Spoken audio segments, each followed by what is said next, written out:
몸된 지단으로 불러주시고 또 성탄의 기쁨을 나눌 수 있게 하신 것 감사합니다. 하나님의 은혜 가운데 날마다 새 힘을 나가시고 또 그리스도 예수를 통해서 강건함 누리는 귀한 시간으로 삼아 주옵소서. 감사드리며 예수님의 이름으로 기도했습니다. 아멘.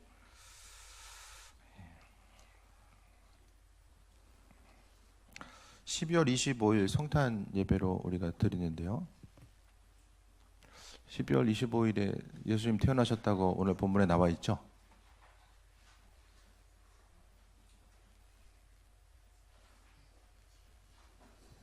성경에 나와 있잖아요. 12월 25일 날 예수님 태어나셨다고.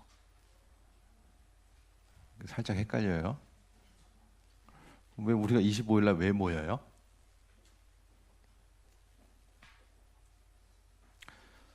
예수님 탄생이 성경에 안 나와 있어요. 언젠지.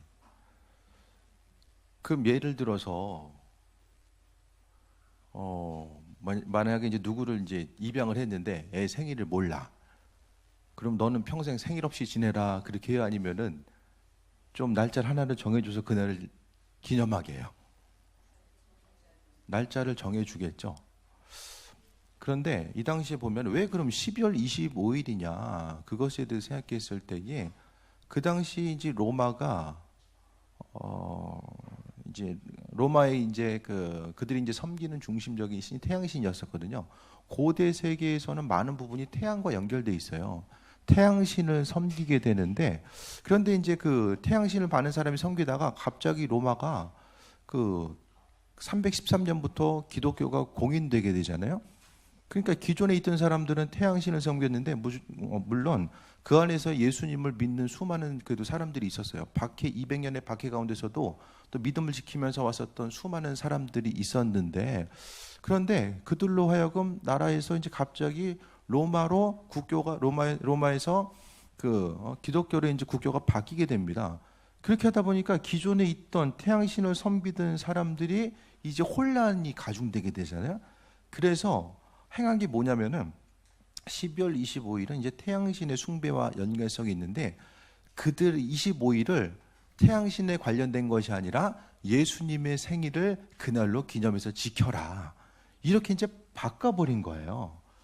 그러니까 기독교 입장에서는 예수님의 탄생에 대해서 기념할 필요성을 느꼈고 어느 날짜를 정해야 되는데 또 기존에 있던 사람들은 또 다른 날짜를 정해가지고 행한다라는 것이 혼란이 있을 수 있거든요.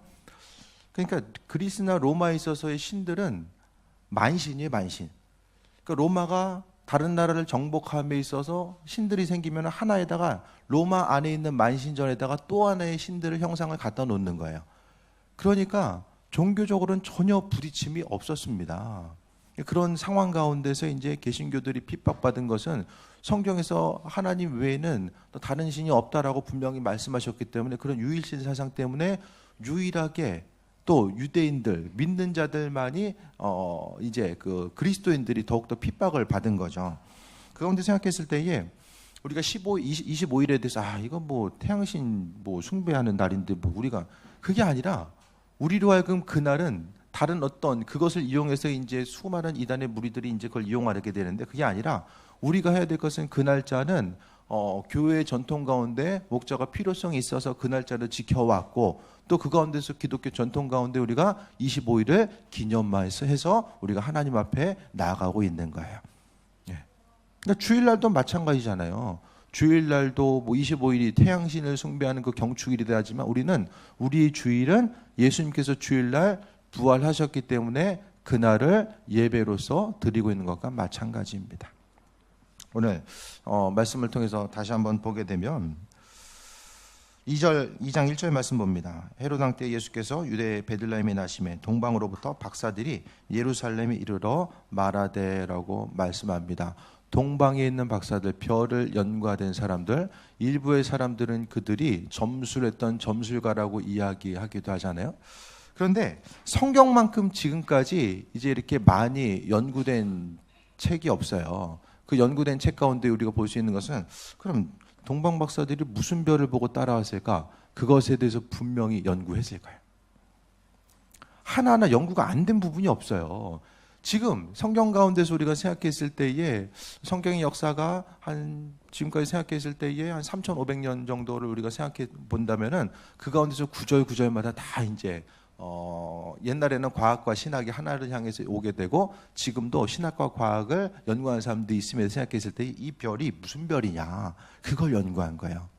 근데 연구를 해보니까 하나님은 많은 이제 질서에 따라서 움직이시고 함께 하시거든요. 하나님께서 만들어 놓으신 우주 질서가 있어요. 그 우주 질서를 파괴하시면서 일하시는 분이 아니라 하나님은 그 원리 가운데 하나님이 만들어 놓으신 그 우주 질서 원리 가운데 일하시는 분이에요. 그러니까 그 별이 갑자기 있던 별이 궤도를 이탈해 가지고 뜬금없이 이렇게 동방으로부터 이렇게 이제 유대 땅으로 이동해 온 게 아니었다라는 거예요. 그러니까 별들의 주기가 있었던 거예요. 하나님은 그 주기에 맞춰 가지고 동방 박사들로 하여금 그 별을 따라서 오늘 유대 땅으로 돌아올 수 있게끔, 그러니까 구세주를 찾아서 올 수 있게끔 그런 역할을 했다라는 거예요. 하나님의 일하심과 인도하심도 놀랍습니다. 그러면은 우리가 생각하기에 예수님은 왜 2000년 전에 오셨나? 왜? 2100년도 있고 1900년도 있고 다 이전에 있을 텐데 왜 2000년 전에 오셨을까? 언젠가 한번 말씀드렸는데 왜?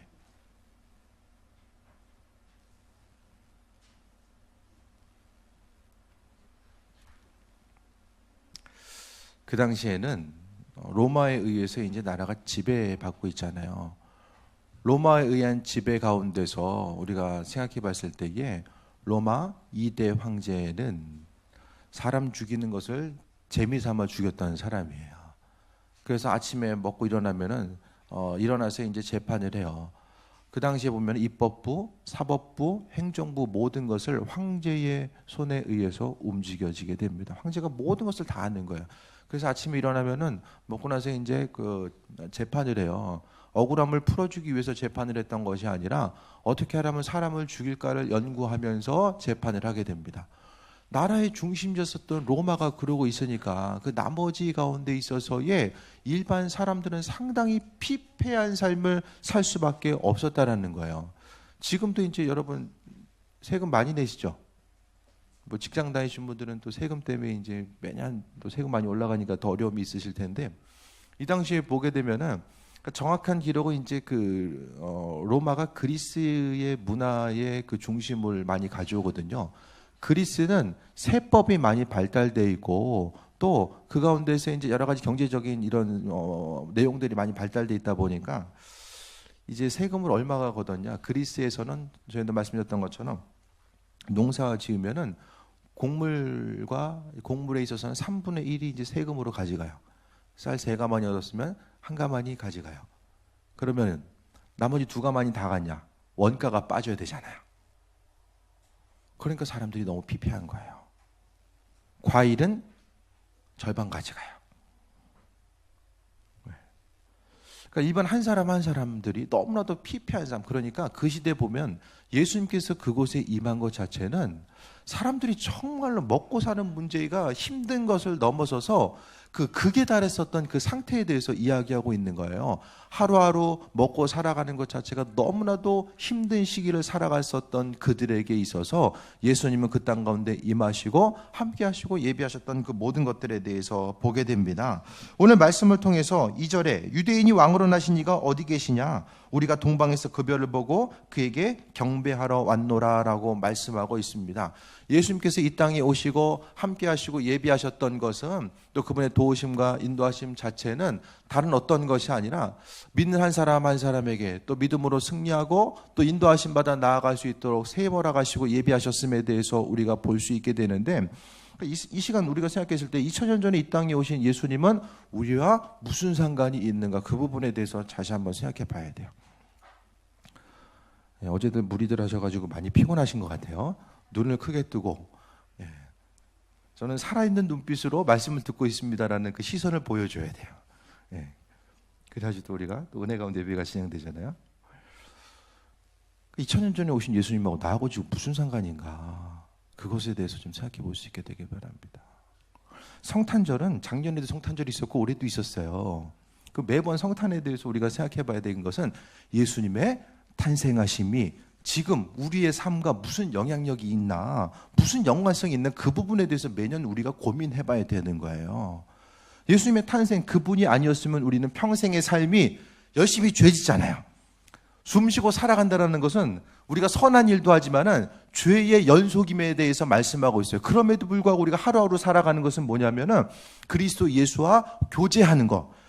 죽음 이후에 천국에 가서 우리가 교제하는 것도 있지만은 이 땅을 살아감에 있어서 중요한 것은 그분과 교제함이 있다라는 거예요.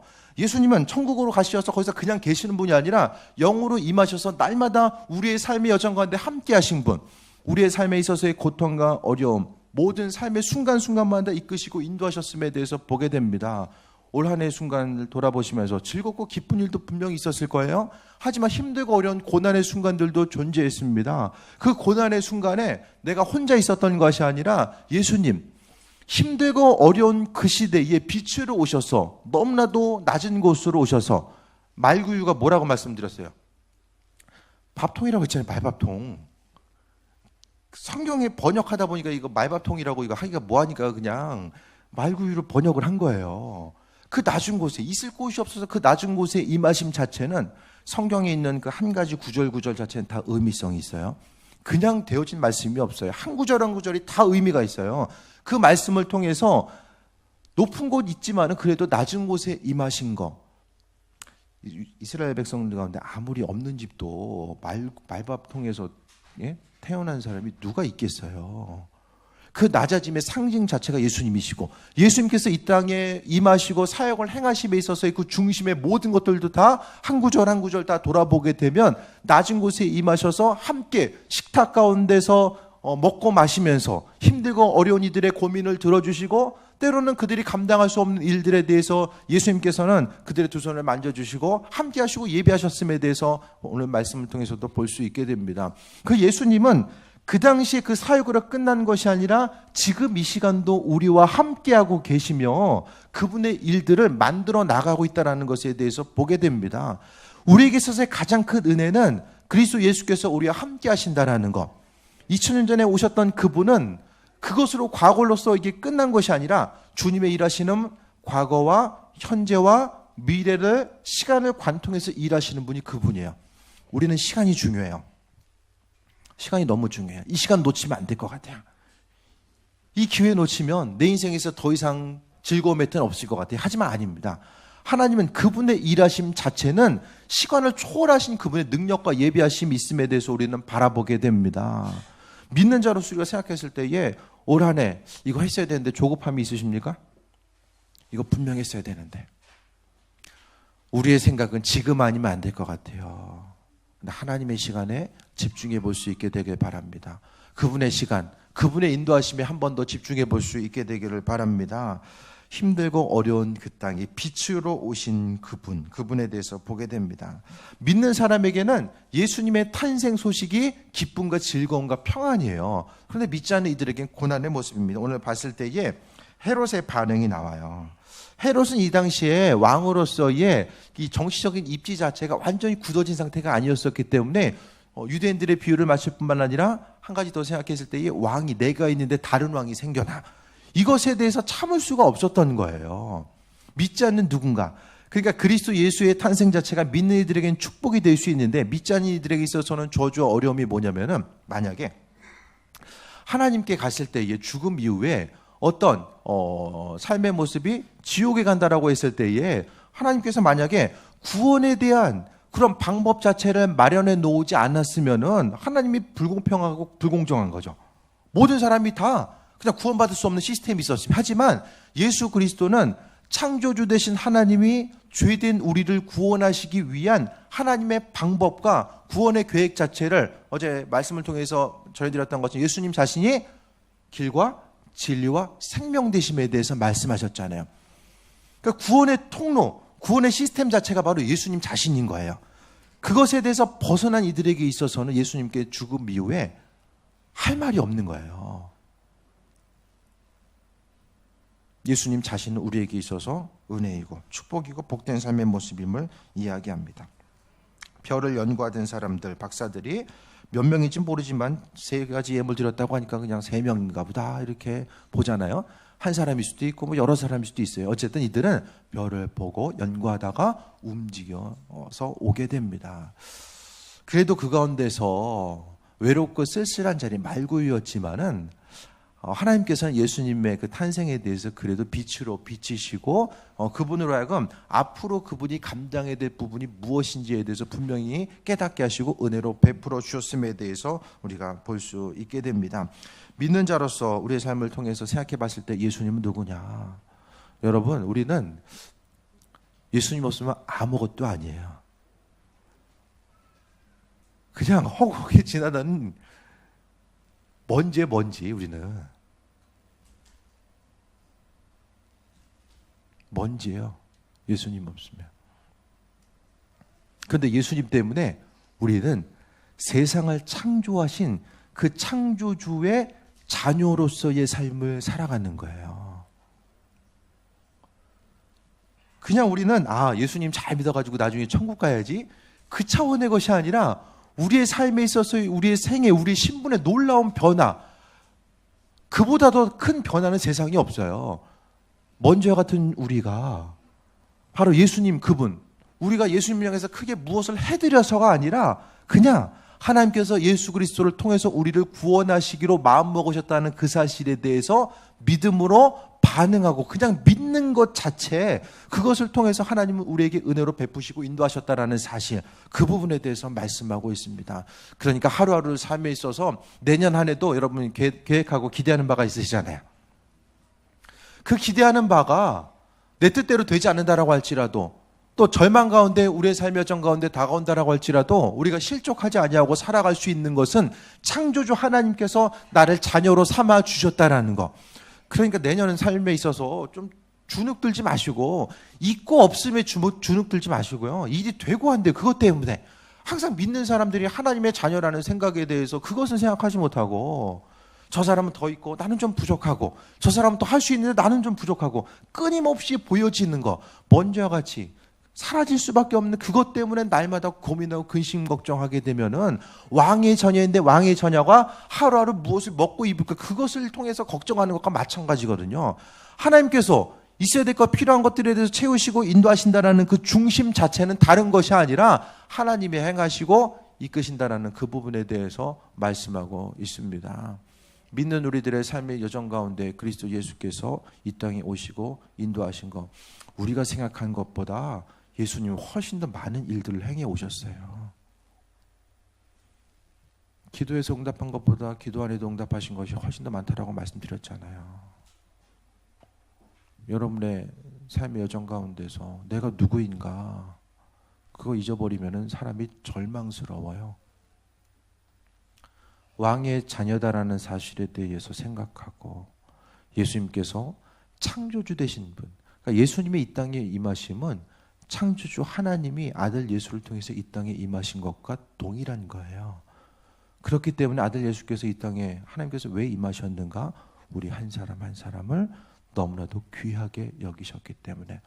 다른 사람이 너는 이렇잖아 저렇잖아, 그거 얘기 자체가 우리의 삶에 있어서 별로 이렇게 도움과 영향가가 없는 것 자체는, 믿는 자로서 우리가 세상을 살아가는 것 자체가 하나님께서 우리를 존귀하게 여기시고 인도해 주셨기 때문입니다.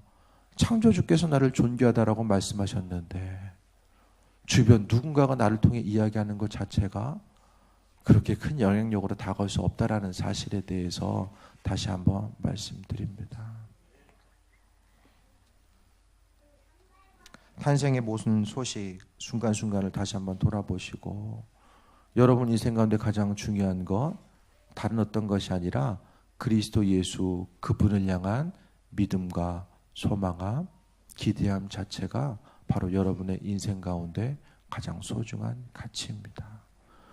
믿는 자로서 내가 지금 가지고 있는 것, 아무리 세상적인 관점 가운데 중요한 것을 가지고 있다라고 할지라도 그리스도를, 예수를 배제하고 가지고 있는 모든 것들은 내 인생에 있어서 전혀 유익함이 없으며, 여러분 인생 가운데 가장 소중한 가치, 바로 그리스도 예수가 가장 소중한 가치다라는 사실에 대해서 다시 한번 좀 점검해 볼 수 있게 되길 바랍니다. 믿는 자로서 하루하루 살아감에 있어서 내일 하루를 살아가고 내년 한 해에 대한 또 계획과 또 준비함 가운데 나아갈 텐데, 믿는 여러분의 삶이 다른 어떤 거 있고 없고 때문에 인생의 행복감이 나뉘는 것이 아니라 항상 내 안에 예수 그리스도, 이 땅에 빛으로 오신 그분 때문에 내가 그래도 하루하루가 살만나는 하루가 되고, 눈에 보이는 환경 가운데서 여러 가지 근심 걱정의 요소가 다가온다라고 할지라도 내 안에 예수님께서 그 일들을 행하시고 인도하신다라는 거, 내 영혼의 문제를 해결하신 그분은 내 삶에 있어서의 순간순간마다 만나게 되는 그 모든 일들 가운데서 그분의 뜻을 이루시고 비치시고 함께 하심에 대해서 다시 한번 돌아보시고, 왕의 자녀로서 마음에 좀 여유와 넉넉함을 가지시고, 그 마음의 넉넉함과 여유를 통해서 나 혼자만 바라보지 마시고 내 이웃들 또 내 가족뿐만 아니라 내 주변에 있는 그 사람들에게 내 안에 있는 심령의 넉넉함이 전달되고, 그것으로 인해서 그리스도 예수를 바라보고 새 먹고 나아가는 그 존귀한 삶을 살게 되게 주의 이름으로 축원드립니다. 기도하겠습니다. 모든 것이 하나님의 은혜입니다. 세상에 정말 가장 어두운 때에 그리스도 예수께서 빛으로 오셨고 세상을 비춰주셨습니다. 아버지 하나님, 우리의 삶의 여정 가운데 날마다 함께 하셔서 또 그리스도께서 주인 되시고 세상의 모든 풍성함이 그 안에 담겨져 있음을 우리가 고백하고, 그 예수님께서 내 안에 계시기 때문에 날마다 새 먹고 나아가게 됨을 다시 한번 돌아보게 됩니다. 믿는 이들 한 사람 한 사람 기억하시고 은혜 더하여 주시며, 아버지 자녀로서의 온전한 삶을 살게 하시고 내가 누구인지를 잊지 말며 하나님 은혜 가운데 강건한 삶을 살아갈 수 있도록 인도하여 주옵소서. 함께 하심에 감사드리며 예수님의 이름으로 기도했습니다. 아멘. 이 시간 잠시 세례 의식 진행하겠습니다. 오늘 연주가 유아 세례 또 받게 됩니다. 피연주 앞으로 나오시기 바랍니다. 앞으로 쪽에 서주세요.